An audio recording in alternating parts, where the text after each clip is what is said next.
Cinemateca, ¿cómo incorporó ese tema cuando tú arrancaste? Distribución y exhibición. Sí. ¿Cómo lo abordaron ustedes? Yo creo que, a ver, para entender lo que fue el fenómeno de Cinemateca, creo que hay que ver primero que nada. ¿Puedes hablar un poco más fuerte? Primero que nada, lo que hay que tener en cuenta son una idea que proviene sobre todo de Brasil. En los primeros años del golpe en Brasil, el Cineclub Macunaíma y la Cinemateca Lumán en Río de Janeiro, lo que hacen es elaboran un concepto que es el de espacios alternativos. Espacios alternativos. ¿Qué década eso? ¿Me define el 60? No. Sí, estamos eso en principios de los 70. Es al mismo tiempo que se da el golpe contra el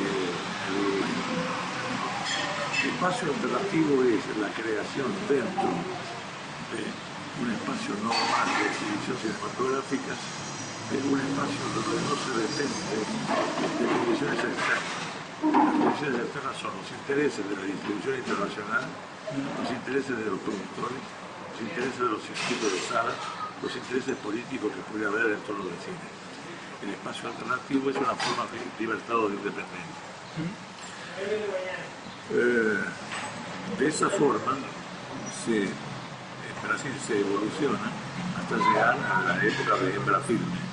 La misma gente, los mismos que creen el concepto de espacio alternativo, que es algo que se discute en el Cineclub en Macunaíma al principio y que luego se plantea a otros, son los que crean luego el espacio real con el apoyo legal estatal de Hembra Filme. Pero en ese caso ustedes... No, claro, pero la idea de la independencia como espacio alternativo hace que se elaboren fórmulas que en Uruguay no habían sido elaboradas antes. Los cineclubes, los años 50, los años 60, los cineclubes básicamente lo que hacían era funcionar por socios, y hay un momento en el 54, 55, donde se llega a un total de 5.500 socios. 5.500 socios parece muchísimo, pero no es nada. Las estrategias de comunicación que se emplean en Cinemateca, que se estructuran en Cinemateca, son la apertura de varias salas que no entran en competir de sitio que se complementan y la creación de ese espacio alternativo. El espacio alternativo lo que tiene la particularidad es terrible, de ser lo más independiente posible, como había sido el teatro independiente en los años 50 o 60, y permite una libertad de comunicación en donde los intereses son no los de las productoras internacionales o internacionales, no los de la distribución, sino los intereses propios de un grupo de gente, de un proyecto. Esa fue la diferencia fundamental. ¿Se llegó a lograr? En el año 82, el total de socios en ese año llegó a cerca de 14.000 durante varios meses, pero durante todo este tiempo el total de socios era de alrededor de 11.000 a 11.500, más el público que no era socio y siguieron pagando la diferencia del cineclub. Y con eso más o menos se cerraba un poco las cuentas, digamos, con esa cantidad de... Bueno, no es que se cerraran cuentas, sino que además eso permitió recuperar los costos de producción que mandaron a Venancio Flores, en 1982.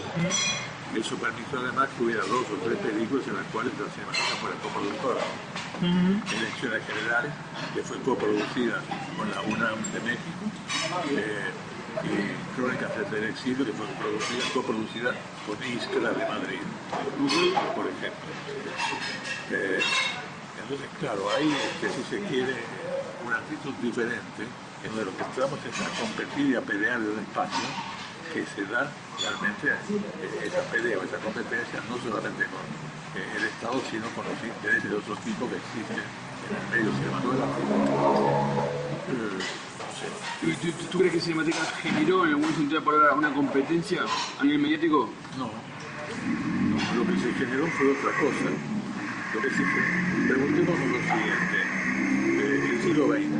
el siglo XX, entre 1936 y 1939 para ser más exacto, y los años 70, es el momento en que la generación del 45 genera varios resultados. Los teatros, todo el teatro se vuelve independiente. Los escritores, hay editoriales que son independientes. ¿Y esto todo durante la dictadura? No, eso durante los años 36, 39 y el 70. Es decir, la generación del 45. La generación del 45 produce esos resultados, pero en el cine no produce nada. Es decir, lo único que se hace en cine son algunas películas muy malas, porque se entiende que el cine es más caro, que depende de la distribución, de los medios, que todo eso condiciona. Lo que se trata de hacer durante los años de la dictadura por Cinemateca es de probar las posibilidades de que el cine, y Nataro Banachio fue un ejemplo, es posible de ser realizado, es posible de existir a pesar de los costos y los problemas de distribución. Y lo que en 1993 ocurre es que el cine, y yo cuento como cine tanto lo que sea formatos digitales como formatos físicos, se está realizando de manera independiente. Entonces, para entrar en punto, la historia casi verdadera que pinta la pistolera, por su lenguaje, por su forma de expresión, por su identificación entre espectador y ficción, es una película. El dirigible de nota 35 milímetros, eso es cine, no es cine. No es cine, es decir, que el formato no hace necesariamente la calidad cinematográfica o la expresión de los materiales resultantes, de las obras. Y lo que acaba de decir puede ser relativo, vos lo estás diciendo desde vos. ¿Vos crees que dentro de una historia del cine lo que vos estás diciendo adquiere su relieve? Yo creo que sí. No es casual que por la calle aparecieran escritos "yo entendí el dirigible", José Feliciano, y otras cosas por el estilo. Sí. También dentro del formato también es uno que del 90% de la gente que escucho dice a mí nunca me gustó el Pito de la Pistolera. Claro, pero fue la gente a verla. Está, pero como me dijiste al principio del cine, la cinematografía en el cine, eso tampoco quiere decir que la obra fuera buena. Llegó una buena, se masificó. Bueno, no quiero hacer un análisis de toda la película, pero lo que hay son varias incorporaciones. La del grotesco como una forma de expresión. La actitud irreverente de la película. Que es cuestionamientos que la película establece. Hay una actitud que no es la búsqueda, que Pablo Dota me parece muy interesante, pero de vuelta, sin querer hacer el análisis de la película. El dirigible es una película que dura sus 90 minutos porque todo el largometraje debe durar 90 minutos. Está compuesta de dos cosas. Una, lo que son imágenes de Montevideo, lugares de Montevideo, cosas que ocurren en el Montevideo cotidiano, que es un Montevideo diferente, insólito e infrecuente, y lo que es argumento. Un argumento que no tiene nada que ver con personajes que no tienen nada que ver, que no están integrados y que en general son ajenos a toda esa visión. Entonces, Surrealista. los personajes, la visión puede ser surrealista, pero a ver, visiones del Parque Rodó, visiones de la Rambla, son, si se quiere, no digo surrealistas, sino Fantásticas, la visión, mágicas. claro, es una visión diferente o infrecuente de una ciudad vista desde un ángulo que no era el frecuente, el habitual. Okay.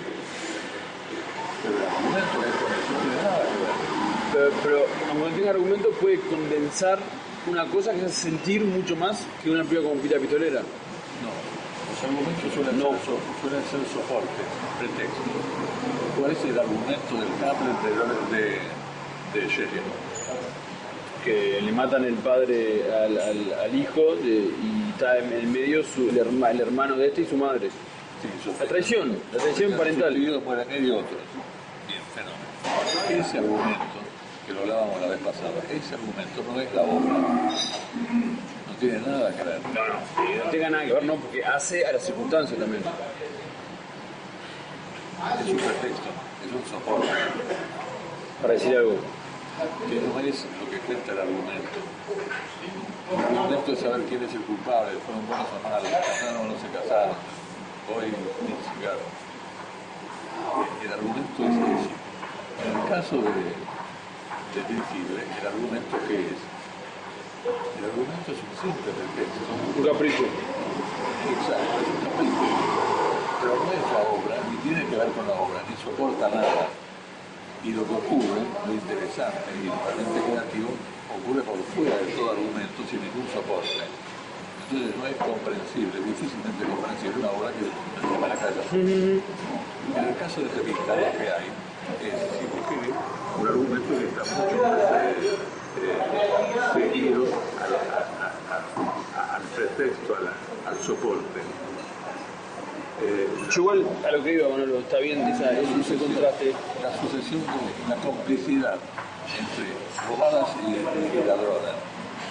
Las relaciones que se establecen son un guiño de ojos para el espectador, ¿verdad? Así como es también el espectador cuando entra, que lo tengo ya en el momento culminante, los milicos a caballo que entran a la casa. Todo eso es lo infrecuente que es a propósito. No deja de ser una película mala. ¿No sé por qué? Porque yo cambiaría de canal a los 2 minutos viendo tele. Pero no es tele. Esa película es tele. Para mí es como un unitario de Canal 4. Querer que eso sea tele, Habla de mí, no sé, pero... No, yo te quiero decir, Manolo, también es dentro de esto como se escribió Cinemateca, dentro de la distribución, exhibiciones. ¿Qué pasó hoy con Cinemateca?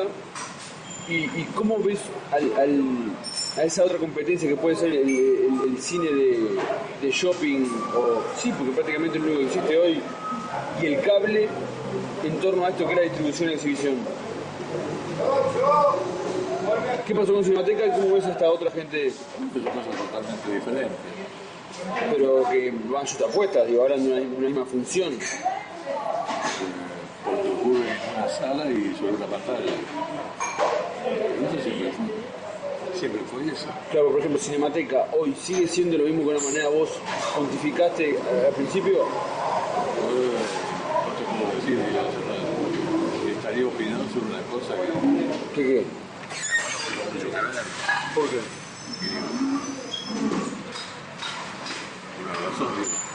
Yo hace 2 o 3 años que no tengo nada que ver. Muy poco que ver y actualmente nada que ver. 2 o 3 años. Sí, claro. Pero eso no quiere decir que no puedas hablar de eso. Yo diría que no.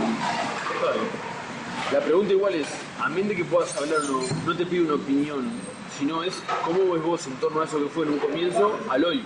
¿Tú crees que han cambiado los mecanismos, la manera de...? Yo creo que sí, es decir, hoy por hoy el cine se llega individualmente mucho más que colectivamente.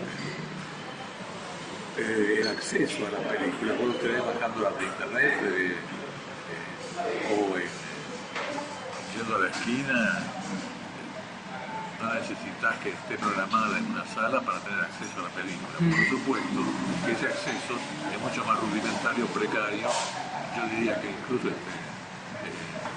frustrante. No es lo mismo ver una película en una pantalla del tamaño de un televisor que ver una película sobre una pantalla. No sé, hay muchas diferencias.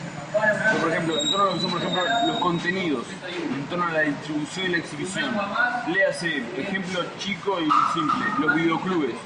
Cuando un videoclub en la década del 80 recibía su paquete de películas para que el dueño del club las eligiera, ¿de dónde venía eso? ¿Vos podés responder a eso? De una manera también son los paquetes que recibía el cine, por ejemplo, en la década del 80, ¿no? Pensar, La distribución no se da con total libertad. Los paquetes es que existe una locomotora que lleve los vagones. Los vagones son todos los bolios que te enchufan. Si vos querés comprar un paquete en el cual hay 3 títulos importantes, comprar los 3 títulos importantes más todos los otros. Esa es la distribución en video. Esa ha sido la distribución en cine siempre. La negociación que se establece es si vos comprás los 3 y los demás no, o si ni siquiera comprás los 3 sino que los 3 de otro lado, otra cosa que valga la pena. Eso fue la estrategia que utilizó Cinemateca durante años, es decir, las compras de las películas, qué sé yo, los Taviani, los Tarkovsky, todas esas películas, los Baidan, Marta Mellado, todas esas películas que llegaban a Montevideo a través de Cinemateca no era que llegaran a través de un distribuidor que existía o de una empresa distribuidora que existía, sino que eran contrataciones que se hacían directamente en origen por la Cinemateca. Primera cosa era esa. Segunda, en el video también se hizo algo de eso. Si vos te limitas a comprarle al distribuidor las cosas que quiere el distribuidor y que a vos te pueden interesar, lo que vas a tener es un acceso al 10% del cine que importa a todo el mundo. Pero sacando eso que vos nombraste en bodrios, esos bodrios de una manera también generan un estar o un ver el cine. Sí, sí, por supuesto. ¿Qué opinás de esos contenidos que en la década del 80 ingresaban fuera de esas tres que decís vos? Que no interesaban, no nos interesaban a nosotros, no le interesaba a un grupo de gente.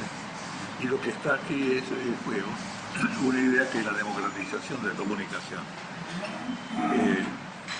Veamos, hay de 100 películas hay 90 ponemos, que sean bodrios. Si todo el cine que llega debe ser como esas 90 películas, lo que hay es una dictadura de los bodrios sobre quienes no les interesan los bodrios. Pero la pregunta mía era, ¿qué creemos que pueden generar esos bodrios en la cabeza de la gente? Para que sigan. Bueno. Quedan 10. Esos 10, hay 10 interesados. La democracia es que llegue a esos 10, o bien, la otra cosa, la no democrática, es que esos 10 se quiera imponer a todos los demás. Tampoco tiene sentido. Que existan 90 películas que son despreciables y que lleguen a una cantidad de espectadores, y lo que significa que hay una cantidad de espectadores que tienen interés en esas películas. Sería mucho más útil el formar espectadores, hacerle ver, notar y apreciar la apreciación por parte de esos espectadores de esas otras 10 películas. Mire usted lo que hay aquí. Pero si esa gente sigue consumiendo eso, generalmente en la década del 80 había un tipo de cine, ¿qué es lo que se repetía en el ambiente? ¿Vos podrías generalizar la década del 80 en torno al cine que se consumía fuera de ese que era Cinemateca? ¿O vos estabas metido muy en Cinemateca? No era demasiado diferente del que era antes el cine malo. Pero lo mismo pasa con la literatura, lo mismo pasa con otras formas de expresión.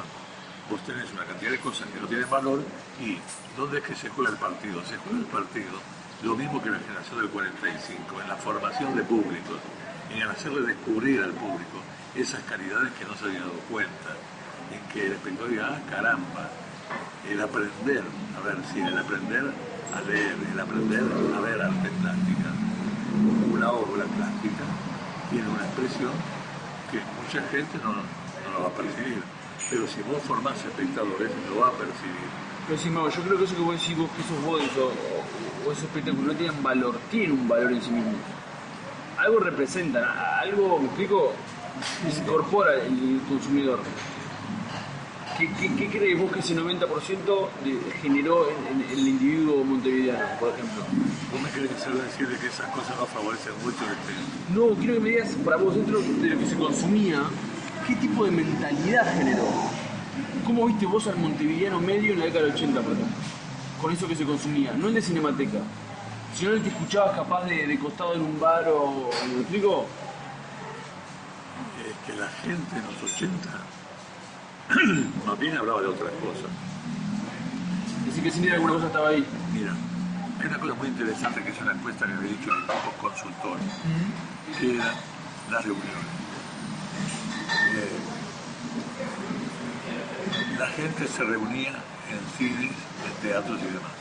Dejó cada vez más de reunirse en cines y teatros. Y pasó, a medida que se produjo la salida de la dictadura, pasó a reuniones familiares o a reuniones en casa, entre amigos. Era con otros discutir y ver las dudas.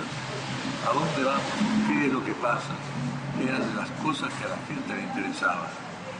La gente dejó de interesarse en espectáculos públicos en la medida que también aumentó bastante, drásticamente. Casi se duplicó yo no recuerdo ahora de memoria las cifras, cosa que llamaba mucho la atención. Esta fue una encuesta de equipos consultores que se llevó entre 3 y 4 años. ¿Qué se duplicó? Las reuniones en casa de amigos. La gente iba a esas reuniones como antes iba a otras, porque sus intereses no estaban claro, correspondían a, bueno, ¿qué va a pasar? ¿Qué está pasando? ¿Qué pasa con los militares? ¿Qué pasa con el gobierno? ¿Qué pasa con la sociedad democrática? Digamos que también apareció el video. Eso es una cosa por separado. Bueno.